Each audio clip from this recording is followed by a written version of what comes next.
Hello दोस्तों, नमस्ते and happy learning. Panoramic education के यूट्यूब चैनल सीए फाउंडेशन की रिवीजन सीरीज में फिर से आपका एक बार स्वागत है। हम लोग आज business mathematics, logical reasoning and stats के एक important chapter measures of central tendency and dispersion के पार्ट 2 के थियोरी पार्ट को रिवाइज करने के लिए मिले हैं। मतलब कि मेजर्स ऑफ डिस्पर्जन की जो भी प्रॉपर्टीज होती है, जो फॉर्मूलाज होते हैं, उसका आज हम एक क्विक ओवरव्यू लेने वाले हैं। हम लोगों ने इसी चैप्टर के पार्ट 1 को कवर कर रखा है एक और पहले के वीडियो में। मेरी आपसे दरखास्त रहेगी, अगर आपने वो वीडियो नहीं देखा है तो पहले वो गो थ्रू करे, सो दैट इस वीडियो की अंडरस्टैंडिंग थोड़ी बेटर आ पाएगी। जब भी हम बात करते हैं measures of central tendency and dispersion की, तो हमें पता है कि हम इनको averages of first order and averages of second order बोलते हैं। मतलब जब भी हमें कभी भी कुछ कंपैरिजन करना होता है कोई डेटा के रिलेटेड, तो हम सबसे पहले एवरेजेस ऑफ फर्स्ट ऑर्डर मतलब मेजर्स ऑफ सेंट्रल टेंडेंसी को कवर करते हैं, जिसमें हमने प्रिंसिपली 5 मेजर मेजर्स देखे थे, लाइक मीन, मीडियन, मोड, उसके बाद geometric mean and harmonic mean. और मीडियन के साथ साथ हमने दूसरी पोजिशनल एवरेजेस भी देखी थी, जैसे कि मीडियन के बाद हमने देखा था क्वार्टाइल्स, फिर हमने देखा था डिसाइल्स एंड फिर हमने देखा था परसेंटाइल्स। आज हम लोग जो फॉर्मूलाज देखने वाले हैं और जो प्रॉपर्टीज देखने वाले हैं वो कवर होने वाला है मेजर्स ऑफ डिस्पर्जन के तहत। मेजर्स ऑफ डिस्पर्जन की अगर बात करें तो इनको हम बोलते हैं एवरेजेस ऑफ सेकेंड ऑर्डर, क्योंकि ये चेक करता है कोई भी डेटा के अंदर वेरिएबिलिटी या फिर कंसिस्टेंसी। क्योंकि जब कंसिस्टेंसी ज्यादा होगी तो वेरिएबिलिटी कम होगी, या जब वेरिएबिलिटी ज्यादा होगी तो कंसिस्टेंसी कम होगी। तो अगर जब सपोज कोई बैट्समैन है या कोई स्टूडेंट है जिसके मार्क्स कभी बहुत ज्यादा, कभी बहुत कम, कभी बहुत ज्यादा, कभी बहुत कम आ रहे हैं, तो इसका डिस्पर्जन सेट ज्यादा हो सकता है। ऐसा बिल्कुल पॉसिबल है कि दो जन जिनका ओवरऑल एवरेज सेम आया हो, जिनके ओवरऑल रन्स सेम हो पिछले 5 मैचेस के, जिनके ओवरऑल मार्क्स सेम हो पिछले 5 टेस्ट के, लेकिन उन लोगों के एवरेज के बावजूद हमारा जो कंसिस्टेंसी मैटर है वो भी हमें ऐसा बोल सकते हैं कि कंपैरिजन के लिए हेल्प करेगा। तो हम लोग ऐसे ही कुछ मेजर्स ऑफ कंसिस्टेंसी चेक करने वाले हैं। यहां पे वापस मैं बोल दे रहा हूं, अगर ज्यादा वेरिएबिलिटी है मतलब कंसिस्टेंसी कम है, ज्यादा कंसिस्टेंसी है मतलब वेरिएबिलिटी कम है। एज अ थंब रूल हम ये ध्यान रख सकते हैं। और कई बार दो डेटा सेट जिनके एवरेजेस सेम निकल के आते हैं, तब हम यहां पे मेजर्स ऑफ डिस्पर्जन, जिनको हम बोलते हैं एवरेजेस ऑफ सेकेंड ऑर्डर, वो यूज करते हैं फॉर कंपैरिजन पर्पस। यहां पे हम लोग वैसे दो ब्रॉडर कैटेगरीज में मेजर्स समझने वाले हैं। एक है एब्सोल्यूट मेजर्स ऑफ डिस्पर्जन, दूसरे हैं relative measure of dispersion. Absolute measure of dispersion में हम हमेशा क्या करते हैं, we always use units for comparison factor.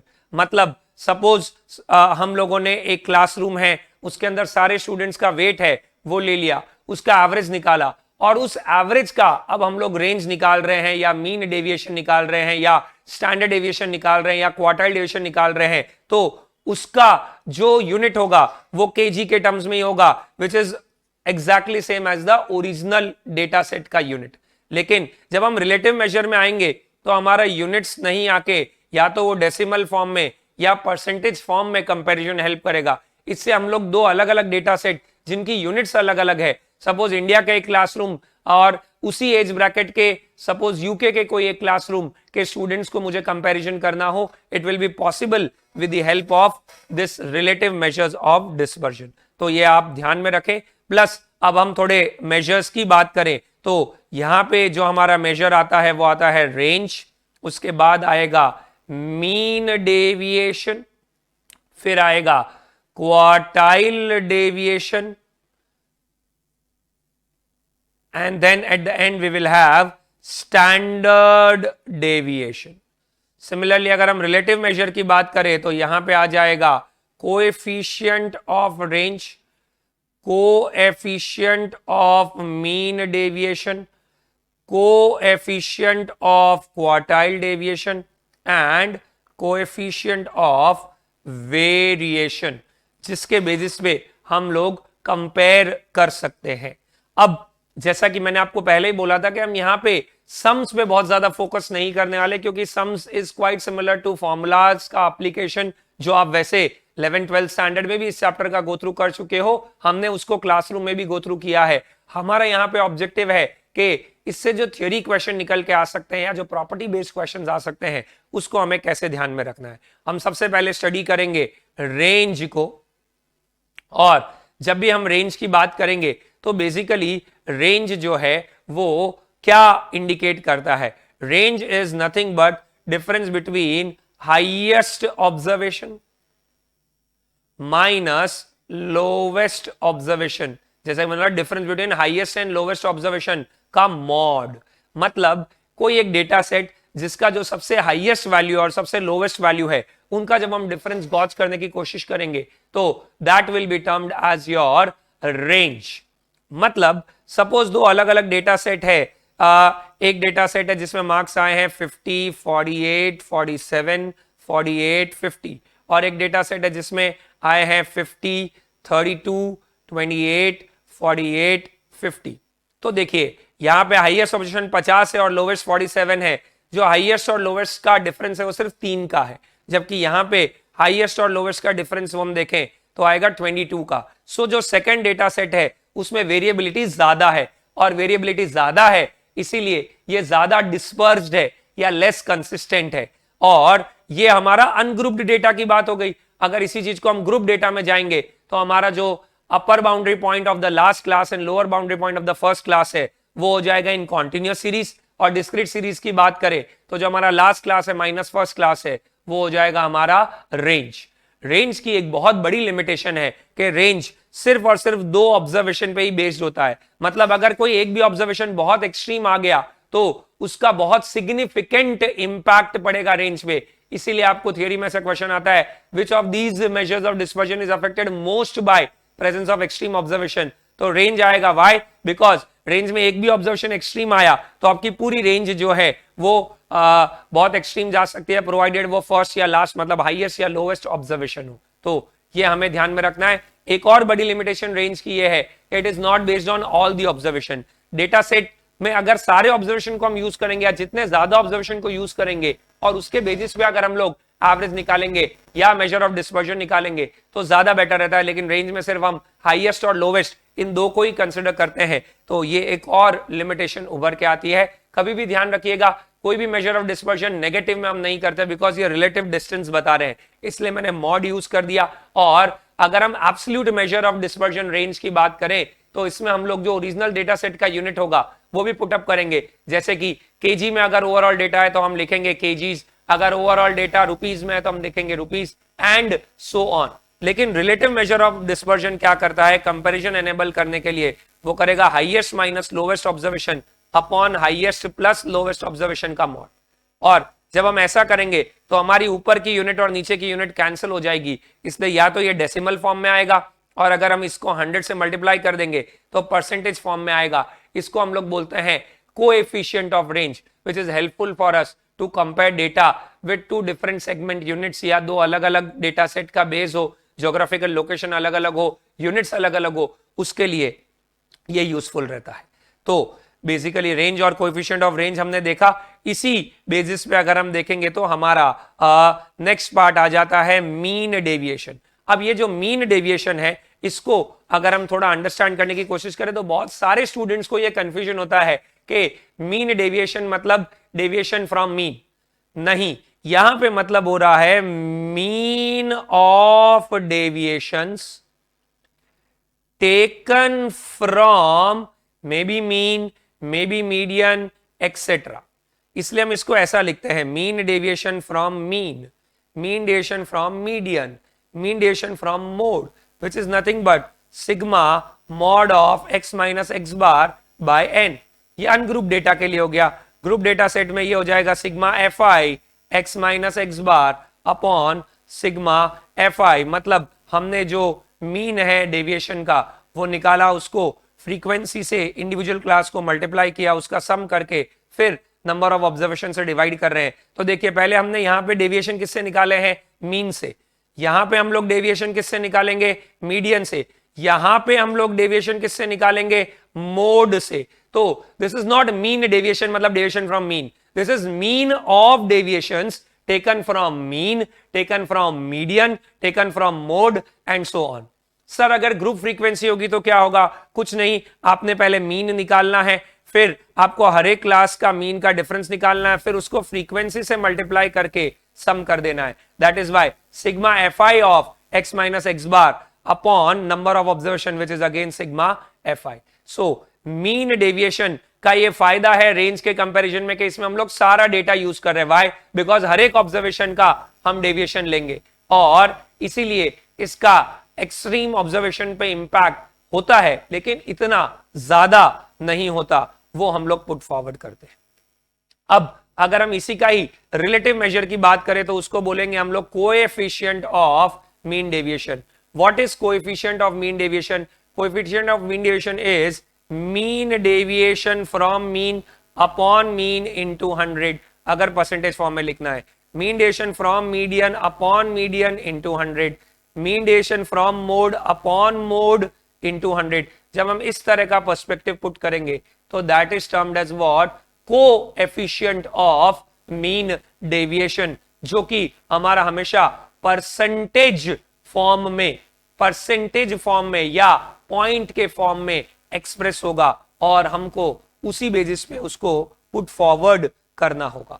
दोनों की ही कुछ कॉमन प्रॉपर्टीज पे मैं और जाता हूं। अगर हम रेंज, मीन डेविएशन इन दोनों की ही बात करें तो कभी भी ध्यान रखिएगा, से फॉर एग्जांपल हमने डेटा सेट पहले वाला मैं फिर से लेता हूं 50, 48, 47, 48, 50। अगर मैं ऐसा डेटा सेट ले रहा हूं और उस डेटा सेट में हमने बेसिकली ये चेक किया था कि हमारा हाईएस्ट माइनस लोवेस्ट ऑब्जर्वेशन कितना था, तो जैसे यहां पे हमारा हाईएस्ट माइनस लोवेस्ट ऑब्जर्वेशन का डिफरेंस है 3। अब मैं इस पूरे डेटा सेट में कुछ ऐड कर दूंगा, जैसे फॉर एग्जांपल 10 ऐड किया तो 60, 58, 57, 58 एंड 60। तो अभी वापस से इसका नया रेंज भी कितना है? 3 ही है। तो अगर आपको याद हो तो ये चीज हमने मेजर्स ऑफ सेंट्रल टेंडेंसी में देखी थी, इसको क्या बोलते हैं? Change of origin. मतलब पूरे डेटा में हम कुछ प्लस कर रहे हैं या कुछ माइनस कर रहे हैं। मुझे बताओ पहले कितना था? 3, अभी नया रेंज कितना है? 3। हमने सब में कुछ ऐड किया तो क्या ओवरऑल रेंज पे फर्क पड़ा क्या? नहीं, हमारा ओवरऑल रेंज सेम ही रहा। इसीलिए हम लोग बोलते हैं range, mean deviation, in fact quartile deviation and standard deviation, these are all independent. What?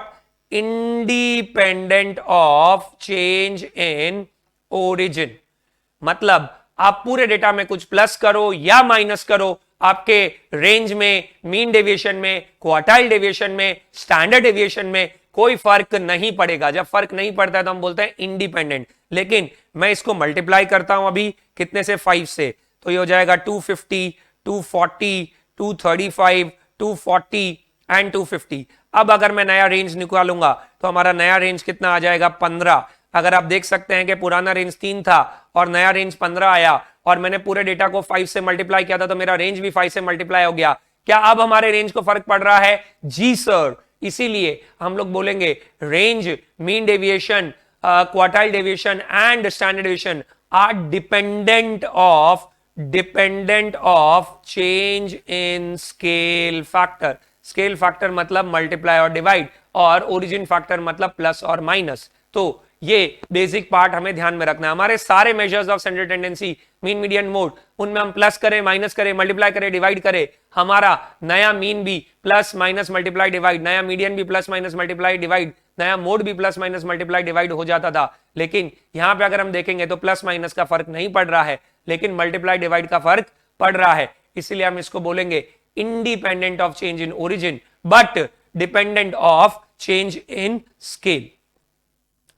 Next part आए अगर तो हमारा आता है क्वार्टाइल डेविएशन। मैं सिर्फ फॉर्मूला बता रहा हूं आपको और प्रॉपर्टीज बता रहा हूं। क्वार्टाइल डेविएशन होता है QD, जो फोकस करता है सेंट्रल 50% ऑफ द ऑब्जर्वेशन। एक बार आपको अगर मैं पुराना याद दिलाऊं तो अगर ये हमारा पूरा डेटा सेट है तो Q2 सेंटर में आएगा, Q1 इधर, Q3 इधर, ये कितना रहेगा? 25%, 25%, 25% एंड 25%, 4 पार्ट में बांट दिया। तो जो हमारा क्वार्टाइल डेविएशन है वो सेंट्रल 50% ऑफ द ऑब्जर्वेशन, मतलब Q3 minus Q1 divided by 2 का मॉड कवर करता है हमारा क्वार्टाइल डेविएशन, मतलब सेंट्रल 50% ऑब्जर्वेशन की जो रेंज है उसको 2 से डिवाइड करता है हमारा क्वार्टाइल डेविएशन, मतलब एक्सट्रीम ऑब्जर्वेशन को निग्लेक्ट कर देता है। तो ऐसा थियरी क्वेश्चन बन सकता है आपका कि एक्सट्रीम ऑब्जर्वेशन जब हो मौजूद या ओपन एंडेड क्लासिफिकेशन हो तो उसके लिए कौन सा मेजर ऑफ डिस्पर्जन बेटर है, क्वार्टाइल डेविएशन लिखेंगे। कौन सा measure of central tendency better था, हमने देखा था पोजिशनल एवरेज, मतलब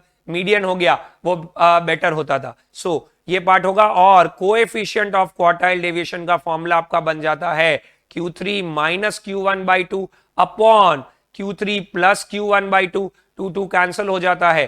तो हमारा अगर हम ऐसे रखेंगे तो ये पॉइंट के फॉर्म में रहेगा, और अगर हम लोग इसको मल्टीप्लाई बाय 100 कर देंगे तो ये परसेंटेज के फॉर्म में रहेगा, जिसके बेसिस पे हम लोगों को क्वार्टाइल डेविएशन ध्यान रखना है। इसमें भी ऐसे एक और तरह के क्वेश्चन आते हैं जो मैं कवर कर देता हूं। सपोज आपको दे रखा है y is equals to 8x plus 50 और आपको बोला हुआ है कि इसका मीन डेविएशन था, मीन डेविएशन ऑफ x था 7 या फिर रेंज ऑफ x था 5। अब आपको बोलेंगे मीन डेविएशन ऑफ y निकालो या रेंज ऑफ y निकालो, तो वो कितना होगा। तो अगर ये चीज हम मीन में करते थे तो हम लोगों को मल्टीप्लाई और प्लस माइनस और डिवाइड सबका फर्क पड़ता था, लेकिन अगर हम लोग ये मेजर ऑफ डिस्पर्जन की बात करेंगे तो इन पे प्लस माइनस का कोई फर्क नहीं पड़ता। फिर से रिपीट कर रहा हूं, प्लस माइनस का कोई फर्क नहीं पड़ता। फिर से एक बार और रिपीट कर रहा हूं, प्लस माइनस का कोई फर्क नहीं पड़ता। तो हम सिर्फ मल्टीप्लाई किससे हो रहा है 8 वो देखेंगे। तो x जो है वो 8 से मल्टीप्लाई हो रहा है, मतलब हमारा मीन डेविएशन भी 8 से मल्टीप्लाई होके 56 हो जाएगा, यहाँ पे ये 40 हो जाएगा। अगर ये माइनस होता तो माइनस का फर्क नहीं पड़ता, क्योंकि कोई भी major of dispersion relative distance, relative difference, relative dispersion ढूंढ रहा है, इसीलिए हम उस माइनस साइन को यहां पे इग्नोर करते हैं। तो ऐसे प्रॉपर्टी वाले क्वेश्चन बहुत सारे बन सकते हैं आपको। तो हमने वापस देखा range highest minus lowest observation, coefficient of range highest minus lowest upon highest plus lowest. Mean deviation is nothing but mean of deviation taken from mean, median and mode, जिसमें हमारा कोएफिशिएंट ऑफ मीन डेविएशन क्या बनेगा। अगर coefficient of mean deviation from mean है तो हम x बार से divide करेंगे, मीडियन है तो मीडियन से डिवाइड करेंगे, और मोड है तो मोड से डिवाइड करके इंटू 100 करेंगे तो परसेंटेज फॉर्म में आ जाएगा, जो कि हमें हेल्प करेगा दो अलग अलग डेटा सेट को कंपेयर करने के लिए। और फिर हमने देखा quartile deviation which is nothing but central 50% of the observation Q3 minus Q1 को लेके हम बाई 2 कर देंगे, तो उसके बेसिस पे आएगा ओपन एंडेड क्लासिफिकेशन के लिए एक्सट्रीम ऑब्जर्वेशन के प्रेजेंस में quartile deviation is considered to be quite an ideal one, जो हम लोग काम में लेते हैं। नेक्स्ट पार्ट आ जाता है हमारा standard deviation. Standard deviation is nothing but, हमने वैसे भी ये भी पढ़ रखा है, इसको हम सिग्मा से भी डिनोट करते हैं। It is root of sum of square of observation taken from mean divided by number of observation, जिसको अगर हम फ्रीक्वेंसी के टर्म्स में फॉर्मूला में लिखेंगे तो x माइनस एक्स बार का whole square upon sigma fi का अंडर रूट भी बन सकता है। हालांकि इसको मैं ओपन अप करूंगा तो एक और फॉर्मूला बनता है इसका, सिग्मा xi fi, ठीक है, fi xi square upon sigma fi minus sigma fi xi upon sigma fi का होल स्क्वायर का अंडर रूट। इसको थोड़ा सा बेटर कर देता हूं मैं वापस, ठीक है। ये जो sigma fi xi by sigma fi है, this is nothing but our arithmetic mean, तो यहां पे मैं एरिथमेटिक मीन लिख सकता हूं, ठीक है। और ये इस तरीके से लिख सकते हैं। और अगर अनग्रुप्ड डेटा हो तो sigma xi square by n minus x bar का होल स्क्वायर का whole under root. Depending upon the data set आपका कोई भी फॉर्मूला लागू हो सकता है, जैसे ये अनग्रुप्ड के लिए लागू होगा, ये विद फ्रीक्वेंसी, और जब मीन आपका पॉइंट में ना हो तो ये इजी पड़ जाएगा आपको। ये ग्रुप फ्रीक्वेंसी कॉन्टिन्यूअस फ्रीक्वेंसी के लिए लागू होगा, ये again shortcut formula for same part. इनमें से कोई भी फॉर्मूला आप लोग लागू कर सकते हैं, ठीक है। इसमें हमने ढेर सारे सम्स गिन रखे हैं, तो अभी इसमें मैं ज्यादा एम्फेसिस नहीं, बस मैंने क्विकली एक बार स्टैंडर्डेशन होता क्या है वो बता दिया। बेस्ट मेजर की बात आए स्टैंडर्डेशन लिखेंगे क्योंकि सब पे बेस्ड है, और ये थोड़ा डिफिकल्ट टू इनकॉर्पोरेट है, लेकिन इसमें हम क्योंकि मीन यूज कर रहे हैं और स्क्वायर करके रूट कर रहे हैं तो डिस्पर्जन का और बेटर ऐसा बोल दो गॉजिंग हो रहा है, बिकॉज मीन डेविएशन में भी हम लोग क्या कर रहे हैं, x माइनस एक्स बार, पर उसका सीधा सम कर रहे हैं सबका टोटल करके। इसमें पहले हमने स्क्वायर किया, फिर सम किया, फिर n से डिवाइड करके रूट कर दिया। तो जो डिस्पर्जन का गॉजिंग है, जब स्क्वायर करके सम करके रूट होगा तो थोड़ा बेटर गॉजिंग हो पाएगा, इसलिए स्टैंडर्ड डेविएशन को हम लोग बेस्ट मेजर ऑफ डिस्पर्जन कहते हैं as regards to this part. इसी का जो हमारा रिलेटिव मेजर है that is nothing but coefficient of variation, जिसको हम बोलेंगे S D upon x bar into 100, अगर परसेंटेज टर्म्स में लाना है तो, और अगर पॉइंट फॉर्म में रहने देना है तो एस डी अपॉन एक्स बार। बहुत सारे क्वेश्चंस आपको प्रॉपर्टी बेस्ड बन सकते हैं, जिसमें हमें ध्यान रखना है प्लस माइनस का इन पे कोई फर्क पड़ता नहीं है, मल्टीप्लाई डिवाइड हो तो फर्क पड़ता है, तो इक्वेशन में प्लस माइनस को इग्नोर मारेंगे, मल्टीप्लाई डिवाइड को इनकॉर्पोरेट करेंगे। उसके बाद दो डेटा सेट दे देंगे और बताएंगे कौन सा कंसिस्टेंट है, जिसका मेजर ऑफ डिस्पर्जन कम होगा वो कंसिस्टेंट होगा, जिसका मेजर ऑफ डिस्पर्जन ज्यादा होगा वो ज्यादा वेरी करेगा। तो इस तरह के क्वेश्चन भी बन सकते हैं। और standard deviation just like arithmetic mean has mathematical properties. Mathematical properties मतलब दो अलग अलग डेटा सेट को हम सीधा कंबाइन करके कंबाइंड स्टैंडर्ड डेविएशन निकाल सकते हैं, which is nothing but n(s1) square plus n2(s2) square plus n1(d1) square plus n2(d2) square upon n1 plus n2 का under root, where n1 is number of observation of first data set, say for example 60 boys, then n2 is number of observation of second data set, suppose 40 girls। अब इनका combined part करना है और इनकी individual standard deviation और mean है अगर हमारे पास, तो हम लोग बिना कोई पूरे डेटा सेट के सिर्फ इतने डेटा से ही हम लोग कंबाइंड स्टैंडर्ड डेविएशन ढूंढ सकते हैं। ये बहुत अच्छी प्रॉपर्टी है स्टैंडर्ड डेविएशन की, ठीक है, इसलिए इसको बोलते हैं it possesses mathematical properties. Suppose ये 8 है, ये 6 है, और x बार 1 x बार 2 भी हमें दे रखा है 40 एंड मे बी 35। तो हम लोग क्या करेंगे, सबसे पहले तो d1 निकालेंगे। d1 is nothing but x bar 1 minus x bar c, and d2 is nothing but x bar 2 minus x bar c। What is x bar c sir? Combined mean। क्या combined mean हम ढूंढ सकते हैं? हाँ, 40 into 60 plus 35 into 40 upon 100, तो combined mean आ जाएगा। उस combined mean से हम लोग d1 d2 निकालेंगे। फिर आपको ये फॉर्मूला लगाना है, n1 is number of observation of first data set, s1 is number of observation of not number of observation, standard deviation of first data set, ठीक है। S2 and N2 सिमिलरली आ जाएंगे, और D1 D2 कैसे निकला उन्हें बताया। तो इसके बेसिस पे हमारा कंबाइंड स्टैंडर्ड डेविएशन हम लोग ढूंढ सकते हैं, which is going to be helpful again for analysing two different data sets in individual basis and in combination basis. इसीलिए जब बेस्ट मेजर ऑफ डिस्पर्जन आएगा तो हम लोग हमेशा क्या बोलेंगे, स्टैंडर्ड डेविएशन। इसी के बेसिस पे हमारी एक टेबल भी है, जैसा हमने मेजर ऑफ सेंट्रल टेंडेंसी में टेबल रखी थी वैसा ही मेजर ऑफ डिस्पर्जन में भी एक टेबल है, जिसको हम लोग गो थ्रू करेंगे क्विकली, जहां पे सारी की सारी प्रॉपर्टीज अच्छे से एक साथ समरी फॉर्म में दे रखी है। And this will again help you to solve your theory questions plus property based questions in a very quick way. Effect of change in origin हमने अभी देखा था। चेंज ऑफ ओरिजिन मतलब होता है हमारा plus and minus. Plus minus का चाहे वो रेंज हो, चाहे वो क्वार्टाइल डिवीजन हो, चाहे वो मीन डिवीजन हो, चाहे वो स्टैंडर्ड डिवीजन हो, किसी पे फर्क नहीं पड़ता, ध्यान रहे फर्क नहीं पड़ता, इसीलिए हम उसको क्या बोलेंगे, independent. Whereas change in scale मतलब मल्टीप्लाई डिवाइड होता है, जिसका फर्क पड़ता है, इसलिए हम यहां पे बोलेंगे dependent dependent dependent dependent. Has mathematical properties और नॉट मतलब दो अलग अलग डेटा सेट को कंबाइन करके सीधा फॉर्मूला से क्या मैं कंबाइन रेंज ढूंढ सकता हूं? नहीं, हाईएस्ट माइनस लोवेस्ट उल्टा सुल्टा हो जाएगा। Same for mean deviation, same for quartile deviation. इसीलिए मैथमेटिकल प्रॉपर्टी सिर्फ स्टैंडर्ड डेविएशन के, जिसका जस्ट अभी 1 मिनट पहले मैंने आपको ऊपर फॉर्मूला बताया था, n1s1 square plus n2s2 square plus n1d1 square plus n2d2 square upon n1 plus n2 का under root, where d1 and d2 is nothing but x bar 1 minus x bar c which is combined mean। Based on all observation range सिर्फ 2 को use कर रहा है, इसलिए no हो गया।